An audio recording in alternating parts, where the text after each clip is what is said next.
દેશમાં વધતી જતી હિંસાઓની ખબરો પર જે રીતે રામનવમીના દિવસે ગુજરાતના ખંભાતમાં હિંસા થઈ હતી, હિંમતનગરમાં થઈ હતી અને એવી જ રીતે ગઈકાલે હનુમાન જયંતીની શોભાયાત્રા નીકળી અને દિલ્હીમાં આ જ પ્રકારની હિંસા થઈ હતી। પરંતુ આ હિંસાનો એક એવો વિડીયો સામે આવ્યો છે જે ખૂબ જ ખતરનાક છે, કારણ કે આ વિડીયોમાં એક શખ્સ હથિયાર સાથે જોવા મળે છે અને હથિયાર હતી બંદૂક અને આ બંદૂક ચલાવવામાં પણ આવી હતી। જો કે અત્યારે આ વિસ્તારની પરિસ્થિતિ શું છે અને ત્યાં પોલીસ દ્વારા કયા પ્રકારની કાર્યવાહી કરવામાં આવી છે जानकारी मेळवीशुं संवाददाता अजय पासेथी। अजय, वहां पे अभी कैसी परिस्थिति है और पुलिस द्वारा अभी कौन सी कार्यवाही करने में आ रही है? देखिए, फिलहाल परिस्थिति की बात करें तो पूरा जो जहांगीरपुर का इलाका है वो दिल्ली पुलिस की एक तरह से देखरेख में चल रहा है। धारा 144 लागू है। पूरी तौर पे शांति बनी हुई है, लेकिन कहा जा रहा है कि अभी भी वहां पे तनाव है। लेकिन कल से जब ये पूरी घटना घटी, दिल्ली पुलिस काफी एक्शन मोड में दिखाई दे रही है। 100 से ज्यादा जो सीसीटीवी फुटेज हैं उसको अपने अंडर में लेकर के तमाम सारी इंक्वायरी की जा रही है और उसी इंक्वायरी के आधार पे कल रात को ही 24 लोगों को डिटेन किया गया था, जिसमें अब पूछताछ के बाद 14 लोगों को अरेस्ट कर लिया गया है। उन्हीं 14 लोगों में असलम अबरार नाम का वो शख्स भी है। जब ये पूरी हिंसा चल रही थी, या कह सकते हैं कि शोभा यात्रा जब चल रही थी, तो उस वक्त जब हिंसा भड़की तो असलम अबरार नाम का शख्स जो है 3 राउंड फायरिंग किया, जिसमें एक एएसआई घायल हुआ, जिसको बाद में जगजीवन राम हॉस्पिटल में एडमिट कराया गया था। फिलहाल उस एएसआई की हालत स्थिर बनी हुई है, लेकिन जिस शख्स ने ये गोली चलाई थी उस शख्स को फिलहाल गिरफ्तार कर लिया गया है। वो हथियार भी बरामद हो गया है जिससे उसने भीड़ पर फायरिंग की थी। और साथ ही साथ खबर ये भी आ रही है कि मस्जिद के पास कई सारे ऐसे लोग थे जो पहले से ही छतों पर पत्थर जमा किए हुए थे और पेट्रोल भी जमा किए हुए थे, क्योंकि हिंसा के तुरंत बाद जिस तरह से गाड़ियों को आग के हवाले किया गया और बड़ी संख्या में पत्थरबाजी की गई थी, तो वो सारी चीज़ें ये भी बताती हैं कि पहले से प्री प्लान है। जबकि जो एसआई है उसकी तरफ से ये कहा गया है कि बीच में दिल्ली पुलिस के कर्मी थे, अगल जो दोनों साइड में दोनों समुदाय के लोग थे, लगातार पत्थरबाजी कर रहे थे। अगर बीच में पुलिस नहीं होती तो ये हादसा और बड़ा हो सकता था या हिंसा बड़े पैमाने पे जा सकती थी। लेकिन इस पूरी हिंसा में एक बात सबसे ज्यादा उभर के जो आई है कि जी सीए और एनआरसी का जो पूरा मूवमेंट चल रहा था, उस वक्त जो पूरा हिंसा फैलाने में जिम्मेवार लोग थे, वही लोग कहीं न कहीं दिल्ली में यानी जहांगीरपुरी में जो फिलहाल हिंसा फैली हुई है, वही सारे लोग इन्वॉल्व हैं और उनकी पूछताछ के बाद यही सारी चीजें पता चल रही हैं। हालांकि जिन लोगों को हिरासत में लिया गया है और जिन लोगों को गिरफ्तार किया गया, उनके परिजन जरूर जहांगीरपुर थाना में जाकर के 1 बजे के करीब प्रदर्शन करने की कोशिश की, लेकिन दिल्ली पुलिस ने उनको समझा बुझा करके पीछे भेजा है और फिलहाल इंक्वायरी चल रही है। जी अजय, जानकारी के लिए धन्यवाद। तो बीजी बाजू वेरावळમાં પણ જૂથ અથડામણની ઘટના થઈ છે। 2 જૂથ આમને સામને આવી ગયા હતા। કયા કારણોસર આ જૂથ અથડામણ થઈ હતી અને ત્યારબાદ જૂથ અથડામણ બાદ પોલીસ દ્વારા શું કાર્યવાહી થઈ છે, જાણીશું કૃષ્ણા પાસેથી। જી દિવ્યા, રામનવમીના દિવસે આપણે જોયું હતું કે ખંભાત અને હિંમતનગરમાં ઘર્ષણ સર્જાયું હતું અને ત્યારબાદ ગઈકાલની ઘટના છે મોડી રાતની ગીર સોમનાથના વેરાવળમાં કે જ્યાં એક ધાર્મિક સ્થળ પર ઝંડો ફરકાવવાને લઈને આખો વિવાદ ઊભો થયો હતો। બંને જૂથો સામસામે આવી ગયા હતા। જો કે પોલીસે સતર્કતા દાખવીને આ મામલાને થાળે પાડ્યો હતો। એસપીની આગેવાનીમાં બંને જૂથના આગેવાનોને ભેગા કરવામાં આવ્યા હતા અને ત્યારબાદ મામલો શાંત પડ્યો હતો, પરંતુ આ મુદ્દે 2 યુવાનોની અટકાયત કરવામાં આવી છે અને બંને સમાજના આગેવાનોને સમજાવવામાં આવ્યા કે શાંતિ જળવાય તે જ સૌના હિતમાં છે। આભાર કૃષ્ણા जानकारी બદલ। અને બીજી બાજુ ચૂંટણીઓ નજીક આવી રહ્યા છે, દિગ્ગજો તમામ ગુજરાતમાં આવી રહ્યા છે અને સૌથી વધારે મહત્વપૂર્ણ આ જે પ્રવાસ છે આવતીકાલે તે વડાપ્રધાન નરેન્દ્ર મોદીનો રહેશે, કારણ કે 3 દિવસ માટે તેઓ ગુજરાત આવવાના છે। કયા પ્રકારના તેમના કાર્યક્રમો રહેશે, કયા કયા વિસ્તારમાં 3 દિવસ દરમિયાન તેઓ જશે, જાણીશું જિગ્નેશ પાસેથી। મહત્વની વાત છે કે જેમ જેમ ચૂંટણી નજીક આવતી હોય છે તેમ તેમ રાજ્યમાં કેન્દ્રીય મંત્રીઓ હોય કે વડાપ્રધાન હોય કે પછી અન્ય રાજ્યના સીએમઓ કે અન્ય આગેવાનો તેમની મુલાકાતો વધતી હોય છે અને તેવા દોર હવે ગુજરાતમાં શરૂ થયા છે। 2022ની ચૂંટણી છે અને હવે વડાપ્રધાન મોદીનું હોમ ગ્રાઉન્ડ છે, માટે તેઓની વિઝિટ હવે વધી રહી છે। આગામી 3 દિવસ તેઓ ગુજરાત પ્રવાસે છે, જેમાં આવતીકાલે અમદાવાદ આવ્યા બાદ સીધા તે ગાંધીનગર જવાના છે। ગાંધીનગર ખાતે શિક્ષણ વિભાગ દ્વારા જે કમાન્ડ એન્ડ કંટ્રોલ રૂમ બનાવવામાં આવ્યો છે ત્યાં તે જશે, તેનું ઉદ્ઘાટન કરશે, જેથી કરીને શિક્ષણ વિભાગનું સેન્ટ્રલી મોનિટરાઇઝેશન થઈ શકે। સાથે જ આ જ કાર્યક્રમ થકી તેઓ શિક્ષકો અને વાલીઓ સાથે વર્ચ્યુઅલી સંવાદ કરશે। ત્યારબાદ જો ત્રીજા દિવસની વાત કરવામાં આવે તો જે કાર્યક્રમો છે તે 19 તારીખથી શરૂ થશે અને જ્યાં બનાસકાંઠાના દિયોદરમાં બનેલી બનાસ ડેરી છે, જે 151 વીઘામાં તેનું નિર્માણ થયું છે, તે લોકાર્પણ કરવામાં આવશે, તે લોકો સમક્ષ ખુલ્લી મૂકવામાં આવશે। અને ત્યારબાદ તે જામનગર જવાના છે, જ્યાં જામનગર ખાતે તે પશુપાલકોને સંબોધશે અને ત્યાંથી જામનગર ખાતે વિશ્વ આરોગ્ય સંસ્થાનો જે સહયોગથી જે નવું કેન્દ્ર બની રહ્યું છે તેનું ભૂમિ ભૂમિપૂજન થવાનું છે અને ત્યારબાદ તેઓ જવાના છે દાહોદ કે જ્યાં તે આદિવાસીઓને સંબોધશે. ખાસ કરીને જે વિરોધ થયો હતો જે લિંકિંગ પ્રોજેક્ટને લઈને રિવર લિંકિંગ, ત્યારબાદ હવે આદિવાસીઓને કારણ કે 40 સીટો પર સીધી રીતે તેમની અસર થઈ રહી છે અને તેવા આદિવાસીઓને પોતાના તરફથી ખેંચવા માટે તેઓ પ્રયાસ કરશે અને જે નદીનું પાણી તેમના સુધી નથી પહોંચતું તે કડાણા ડેમથી પાણી દાહોદના વિસ્તારને મળે તે માટેની જે યોજના છે તે શરૂ કરવામાં આવશે. આભાર જિગ્નેશ. અને બીજી બાજુ અનેક દિગ્ગજ અનેક ડેલિગેટ્સ જે વિદેશથી આવી રહ્યા છે તે પણ ગુજરાતના પ્રવાસે આવનાર છે અને તેમાંથી સૌથી વધારે મહત્વપૂર્ણ બ્રિટિશના જે વડાપ્રધાન છે બોરિસ જોન્સન અને મોરિશિયસના વડાપ્રધાન પણ આવનાર છે. ક્યારે આવવાના છે, કયા કયા વિસ્તારમાં તેઓ જવાના છે અને વડાપ્રધાન સાથે શું તેઓ મુલાકાત કરવાના છે કે કેમ, તેની જાણકારી આપશે મયુર સોની. જી મયુર. બિલકુલ દિવ્યા, બે દિગ્ગજ વડાપ્રધાનો છે તે ગુજરાતની મુલાકાતે આવેલા છે. પહેલી વાત કરી દઈએ આપણે બ્રિટનના વડાપ્રધાનની, તો બોરિસ જોન્સન છે તે 21મીથી પોતાના ભારત પ્રવાસની શરૂઆત ગુજરાતથી કરનાર છે. અમદાવાદ ખાતે તેઓ આવનાર છે અને અહીંયા તેઓ સાબરમતી આશ્રમની મુલાકાત લેનાર છે અને ત્યારબાદ 22મી તારીખે વડાપ્રધાન નરેન્દ્ર મોદી સાથે તેમની મુલાકાત થશે. આ મુલાકાત ખૂબ જ મહત્વપૂર્ણ માનવામાં આવે છે કારણ કે ભારત અને બ્રિટન વચ્ચે જે વ્યાપારિક સમજોતાઓ છે, કરારો છે, એ 2030 સુધી લંબાવવાની વાત છે. ઇન્ડો પેસિફિક રીઝન અંદર જે બંને દેશો છે તેમની ભૂમિકાને લઈને આ મુલાકાત પણ ખૂબ જ મહત્વની માનવામાં આવી રહી છે. એટલે આ બ્રિટનના વડાપ્રધાન છે તેમની મુલાકાત વૈશ્વિક સ્તરે અને ભારતની દ્રષ્ટિએ બંને દ્રષ્ટિએ ખૂબ જ મહત્વપૂર્ણ છે. તો બીજી વાત કરી દઈએ મોરિશિયસના વડાપ્રધાનની. મોરિશિયસના વડાપ્રધાનનો પણ ગુજરાત પ્રવાસ છે આવતીકાલથી શરૂ થનાર છે. તેઓ સૌથી પહેલા રાજકોટ ખાતે રોડ શો કરનાર છે. રાજકોટ ખાતે તેમનું આગમન થશે અને કાઠિયાવાડી શૈલીથી તેમનું સ્વાગત થવાનું છે. રાજકોટ એરપોર્ટથી લઈને રાજકોટનું રિંગ રોડ કે જે રાજકોટનું હૃદય ગણાય છે ત્યાં સુધી તેમનો લગભગ 1.5 કિલોમીટરનો રોડ શો છે. સાંસ્કૃતિક ઝાંખીઓ જોવા મળનાર છે. રાત્રિ રોકાણ પર તેઓ મોરિશિયસના વડાપ્રધાન પ્રવેન્દુ છે એ રાજકોટ ખાતે કરનાર છે અને ત્યારબાદ તેઓ જામનગર જનાર છે જ્યાં WHOના ડિરેક્ટર છે તે તેમની સાથે જોડાશે અને આયુષ મંત્રાલય સાથેનો એક કાર્યક્રમ છે તેમાં તેઓ ભાગ લેનાર છે. મહત્વપૂર્ણ બની રહેશે કે ગુજરાતની અંદર આ બંને દિગ્ગજ વિદેશી ડેલિગેટ છે એ આવશે અને ભારત માટે અને ગુજરાત માટે ખૂબ જ મહત્વની આ મુલાકાત ગણી શકાશે. ચોક્કસથી મયુર, જાણકારી બદલ આપનો આભાર. તો જે રીતે ચીન કે જે હંમેશાથી ભારતને કોઈ પણ રીતે ચંચુપાત કરવાનું છોડતો નથી અને તે પોતાની અવરચંડાઈના કારણે જાણીતું છે અને વિસ્તારવાદી નીતિના કારણે જાણીતું છે, તે ફરી એક વખત ભારતને આ જ રીતે પરેશાન કરતું જોવા મળ્યું છે. પોતાના પાડોશી દેશો જે નાના નાના દેશો હોય તેમને તો તે કનડતું હોય જ છે, પરંતુ ભારત સાથે પણ કંઈક આ જ પ્રકારની પ્રવૃત્તિ આ વખતે પણ સામે આવી છે. શું આ વખતે ચીન દ્વારા કરવામાં આવ્યું છે અને તેનાથી ભારતને કેટલું નુકસાન થઈ શકે છે, જાણીશું અંકિત પાસેથી.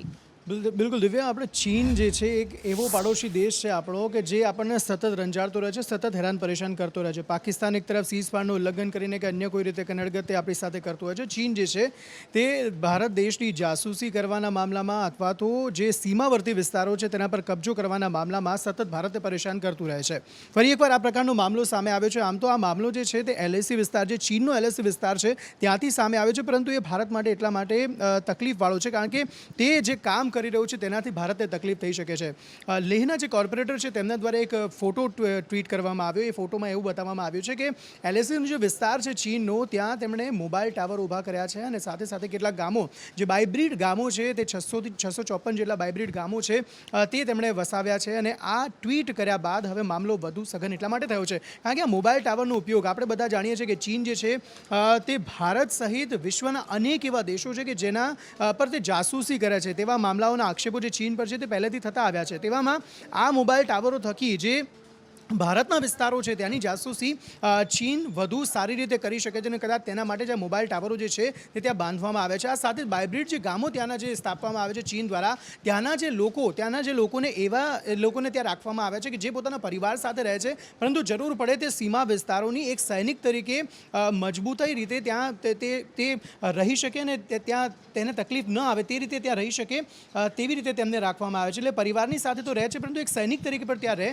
તેવી રીતે તેમને રાખવામાં આવે છે. એટલે આ વસ્તુ જે છે તે ખૂબ જ તકલીફદાયક છે ભારત માટે પણ અને ભારતના જે સીમાવર્તી વિસ્તારો છે જે ચીનને અડીને આવેલા છે તેના માટે પણ. આભાર અંકિત. તો જે રીતે ચીન ગામ વિકસાવવાની વાત હોય કે પછી આ પ્રકારે ટાવર બનાવવાની હોય, તો કોઈ પણ રીતે ભારતને પરેશાન કરવા માંગે છે અને તેની આ નીતિ રહી છે. બીજી બાજુ એવી વાતો થતી હોય છે કે ખેડૂતોની આવક બમણી કરવામાં આવશે, પરંતુ પરિસ્થિતિ અને જે રીતે ભાવ વધારો હોય, પછી પેટ્રોલ ડીઝલના ભાવમાં વધારો હોય, ખાતરના ભાવમાં વધારો હોય કે પછી બિયારણના વધારો હોય, આ તમામ વધારાને જોઈને અત્યારે તો એવું જ લાગે છે કે આવક બમણી થાય કે ન થાય, પરંતુ જાવક બમણા કરતાં વધારે ખેડૂતોની ખેડૂતોની થવાની છે, કારણ કે 1, 2, 10 કે 100% નહીં, પરંતુ 163% જેટલું મોંઘું ખાતર થવા જઈ રહ્યું છે અને તેનાથી ખેડૂતોને કેટલું નુકસાન થશે જાણીશું મેહુલ દુધરેજિયા પાસેથી. જી મેહુલ. જે પ્રમાણે મોંઘવારી દિવસે ને દિવસે સામાન્ય લોકોને પરેશાન કરી છે, પરંતુ હવે ખેતી પણ મોંઘી થશે, કારણ કે જે પ્રમાણે ખેતરના જે ખાતરનો જે ઉપયોગ થતો છે ખેતરની અંદર, તે ખાતરના ભાવ છે તે 163% જેટલો જે વધારો છે તે આગામી દિવસોમાં થઈ શકે છે. એનું મુખ્ય કારણ છે કે આંતરરાષ્ટ્રીય બજારની અંદર જે ડોલરનો ભાવ જે છે તે દિન પ્રતિદિન વધી રહ્યો છે અને રૂપિયો તેની સામે નબળો પડી રહ્યો છે.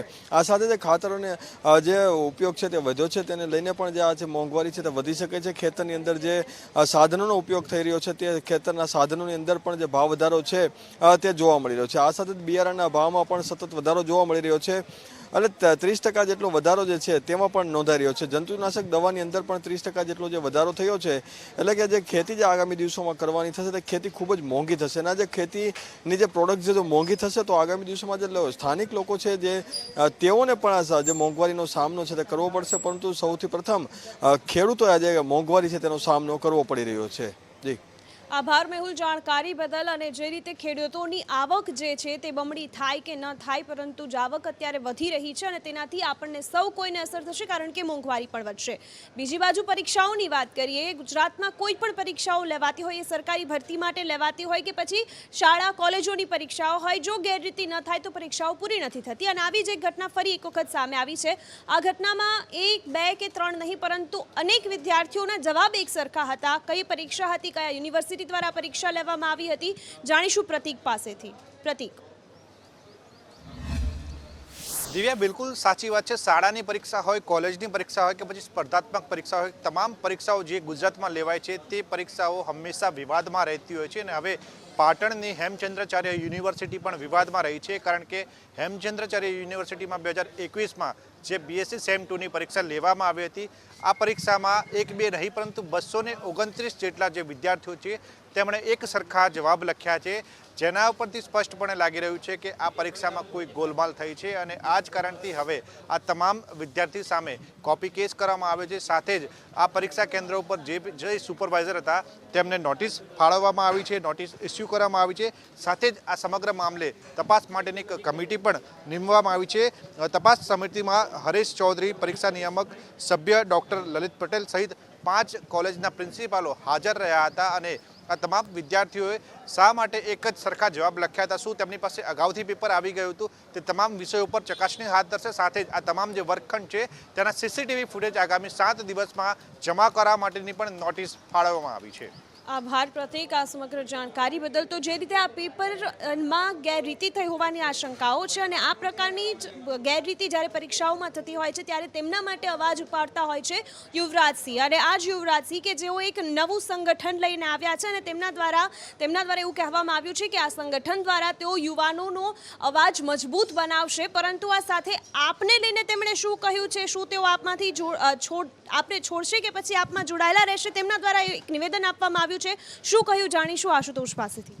જે જેલમાંથી છુટકારો મેળવ્યા બાદ યુવરાજસિંહનો જે છે તે મોહભંગ થયો છે અને હવે તેઓ ચૂંટણી લડવાની પણ તૈયારીઓ જે છે દર્શાવી છે. ખાસ વાત કરવામાં આવે તો જ્યારે પ્રશ્નપત્રો જે છે ફૂટતા હોય છે ત્યારે યુવાનોનો અવાજ જે છે તેઓ બન્યા છે, પરંતુ જે રીતે તેમની ફેન ફોલોઈંગ વધી રહી છે તેને લઈને તેઓ કહેવું છે કે આગામી 2022ની ચૂંટણી જે છે તેઓ લડશે અને કયા સંગઠનમાંથી લડશે તે અંગે તેઓ હાલમાં કશું પણ કહેવા તૈયાર નથી. પરંતુ તેમનું કહેવું છે કે જે તેઓ નવું સંગઠન બનાવ્યું છે યુવા નવનિર્માણ સેના, તેના દ્વારા તેઓ તમામ પક્ષો સાથે કામ કરશે અને આ બિન રાજકીય સંગઠન હશે અને ફક્ત યુવાનોનો અવાજ ઉપાડશે. પરંતુ મહત્વપૂર્ણ વાત એ છે કે જે પ્રકારના સંગઠનો જે છે તે બનાવવાની અમને જરૂર કેમ પડી, કારણ કે તેઓ આમ આદમી પાર્ટીમાં જોડાયેલા છે અને જોડાયેલા રહેશે તેવું પણ તેમનું સ્પષ્ટ કહેવું છે. ત્યારે આ સંગઠનની રચના તેઓએ કેમ કરી તે પણ એક સૌથી મોટો સવાલ છે. અને હાલ તો કહી શકાય કે તેઓ દરેક પાર્ટીઓના નેતાઓને મળવાના છે અને ત્યારબાદ તેઓ નક્કી કરશે કે તેઓ કયા સંગઠનમાંથી ચૂંટણી લડી શકે છે. પરંતુ આ સંગઠન થકી તેઓએ એક જ તો વિચાર આપી દીધો કે તેઓ આગામી સમયમાં ચૂંટણી લડશે અને ક્યાંક યુવાનો અવાજ પણ બની રહેશે. જી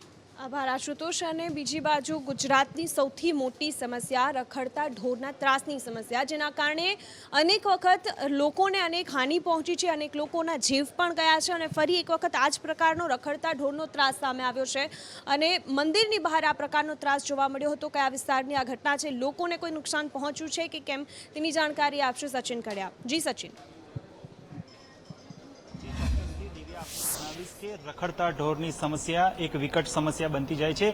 ભૂતકાળમાં પણ રખડતા ઢોરના ત્રાસને લઈને અનેક લોકોએ જીવ ગુમાવ્યા છે તેવી ઘટના સામે આવી છે. તો વિધાનસભામાં પણ આ બિલને લઈને મુદ્દો ઉઠ્યો હતો. જોકે જે સમાજ જે છે તે લોકોના જે આંદોલન બાદ આ જે બિલ છે તે મોકૂફ રાખવામાં આવ્યું છે. પરંતુ ગઈકાલે રાજકોટના જે વીરપુરમાં એક ઘટના બની છે. રખડતા ઢોરના જે બજારમાં ફરતા હોવાથી 2 દર્શનાર્થીઓનું જે છે તે સામાન્ય ઈજાઓ પહોંચી છે ને આનો વિડીયો પણ જે છે તે સોશિયલ મીડિયામાં વાયરલ થયો છે. ત્યારે રખડતા ઢોરના ત્રાસને લઈને અનેક લોકો એ જીવ ગુમાવવાની સમસ્યા તો સામાન્ય ઈજાઓની સમસ્યાઓ ઉઠવા પામી છે. ત્યારે રખડતા ઢોરનો ત્રાસ એક ખરેખર વિકટ સમસ્યા બનતી જાય છે.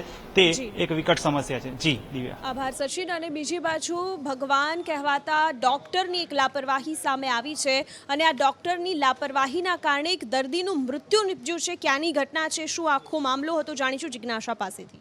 બિલકુલ દિવ્યા, માંગરોળનો હતો દર્દી. રાજકોટમાં એની સારવાર ચાલી રહી હતી. રાજકોટની બીટી સવાણી હોસ્પિટલમાં તેની સારવાર ચાલી રહી હતી. જોકે ડોક્ટરની બેદરકારીને કારણે દર્દીનું મોત નીપજ્યું છે. પરિવારજનો તરફથી એવો આક્ષેપ કરવામાં આવ્યો છે કે ઇલાજના જે પૈસા હતા, રૂપિયા હતા, એ આપવામાં થોડુંક લેટ થયું અને આ દરમિયાન ડોક્ટરે એની સારવાર સમયસર નહોતી કરી, જેના કારણે દર્દીનું મોત નીપજી ગયું છે. જોકે આખા મામલાને લઈને જે તે હોસ્પિટલના સંલગ્ન આરોગ્ય અધિકારી અને દર્દીના સગાનું પણ એક ઓડિયો ક્લિપ વાયરલ થયું છે. જોકે સંદેશ ન્યૂઝ આ વિડીયોની પુષ્ટિ નથી કરતું. આભાર જિજ્ઞાસા. અને બીજી બાજુ ગરમી અને ઉનાળો તેનો અસલી મિજાજ બતાવી રહ્યો છે. કયા કયા વિસ્તારમાં હીટવેવની, રેડ એલર્ટની આગાહી છે. દિલ્હી, રાજસ્થાનમાં શું પરિસ્થિતિ હોઈ શકે છે અને આ સાથે ગુજરાતમાં ગરમી કેવી રહેશે, જાણીશું ધવલ પાસેથી.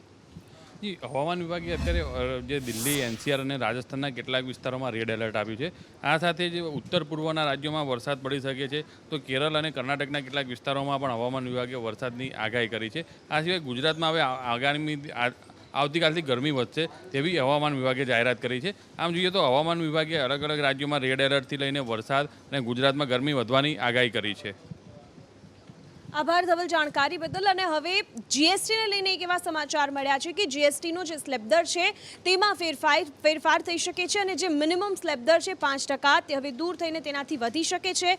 કયા પ્રકારના સ્લેબ દર રહેશે અને કેટલી અસર આપણને થશે તે જાણીશું અંકુર પાસેથી. બિલકુલ દિવ્યા, આવનારા મહિને જીએસટી કાઉન્સિલની એક બેઠક મળવા જઈ રહી છે અને આ બેઠકમાં ટેક્સ સ્લેબમાં કોઈ ફેરફાર આવી શકે છે અને મોદી સરકાર એ ફેરફાર લાવવા જઈ રહી છે. ત્યારે અર્થશાસ્ત્રીઓ એક એવો પણ વિચાર કરી રહ્યા છે કે જો આ ટેક્સ સ્લેબમાં ફેરફાર આવશે તો ચોક્કસથી મોંઘવારી દરમાં પણ વધારો થઈ શકે છે. હવે જે 3થી લઈને 5%નો જે સ્લેબ છે એમાં જે 3%ના સ્લેબમાં અને બાકીના 8%ના સ્લેબમાં મૂકવામાં આવી શકે છે. આ ફેરફાર કરવામાં આવી શકે છે. મોટાભાગના રાજ્યો આવક વધારવા માટે એકમત છે અને જેથી કરીને આ કોઈ નિર્ણય જીએસટી કાઉન્સિલની જે બેઠક મળવા જઈ રહી છે તેમાં કોઈ આ મહત્વનો નિર્ણય આવી શકે છે. અને ખાસ કરીને હાલમાં જીએસટીમાં 5, 12, 18 અને 28%ના 4 ટેક્સ સ્લેબ આવેલા છે. આ ઉપરાંત સોના અને ચાંદીમાં એમાં પણ 3% ટેક્સ લાગે છે. તો આ ફેરફાર જીએસટી કાઉન્સિલની બેઠકમાં કોઈ નિર્ણય લેવાઈ શકે છે. રાજ્યના મુખ્યમંત્રી ભૂપેન્દ્રભાઈ પટેલ મહાત્મા મંદિર ખાતે ગાંધીનગર પહોંચ્યા છે